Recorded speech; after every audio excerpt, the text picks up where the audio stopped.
Saudi अरब ने आखिरकार इस बात को कबूल कर लिया है कि गुज़िश्ता महीने उसने यमन में एक स्कूली बस पर हमला करके बड़ी गलती की। यमन के शुमाली सूबे सादा में एक स्कूली बस पर 9 अगस्त को सऊदी इत्तेहादी अफवाज ने फजाई हमला किया था, जिसमें कुल 40 मासूम बच्चों की मौत हो गई थी और 80 से ज्यादा लोग जख्मी हुए थे। पहले स्कूली बच्चों की मौत के पीछे सऊदी इत्तेहाद ने अपना हाथ होने से इनकार किया था। इत्तेहादी अफवाज के तर्जुमान नूरी अल मालिकी ने कहा कि फौज ने गलती से अटैक कर दिया था। उन्होंने कहा कि जिसने भी ये किया है उन्हें इसकी सजा मिलनी चाहिए। रियाद में प्रेस कॉन्फ्रेंस से खिताब के दौरान उन्होंने कहा कि बस पर अटैक करने के लिए ऑर्डर नहीं दिया गया था, जहां दीगर लोग भी थे। यमन में इस दर्दनाक हमले के बाद अक़वाम मुत्तहिदा ने जांच की मांग की थी। हमने सादी हमले की जांच की है। हमने गलत वक्त पर और गलत जगह बमबारी की। इस हमले के लिए जो भी जिम्मेदार हैं उन्हें उसकी सजा मिलेगी। तो आपको बता दें कि अब सऊदी अरब ने अपनी गलती मानी है इस हमले को लेकर और कहा है कि इसके लिए जो लोग भी जिम्मेदार हैं उनकी जांच कराई जाएगी और उन्हें सजा दी जाएगी। तो सऊदी अरब ने आखिरकार इस बात को कबूल कर लिया है कि गुज़िश्ता महीने उसने यमन में एक स्कूली बस पर हमला करके बड़ी गलती की थी।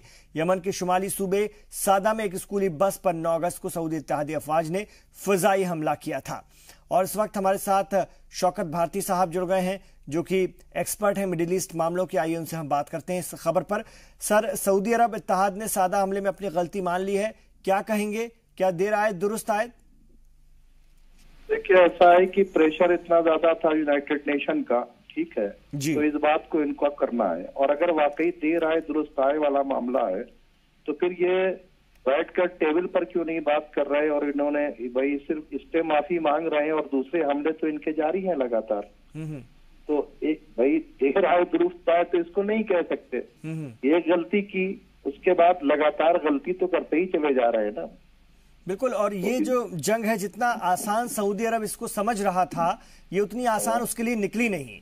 और एक बात ये बताइए कि जिन लोगों से जंग है वो कहाँ जाएंगे? जी, इसराइल वो जा नहीं सकते, ठीक है, सऊदी अरेबिया वो जा नहीं सकते जी, जितने वो उनका घर है, वो अपना घर छोड़कर कहाँ जाएंगे?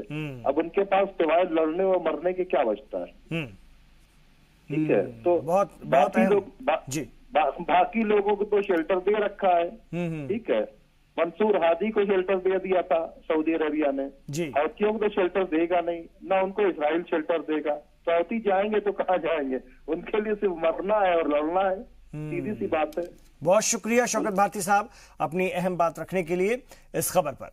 तो नाज़रीन, वर्ल्ड न्यूज में फिलहाल इतना ही, लेकिन जी सलाम पर खबरों का सफर जारी है। आप रहिए जी सलाम के साथ।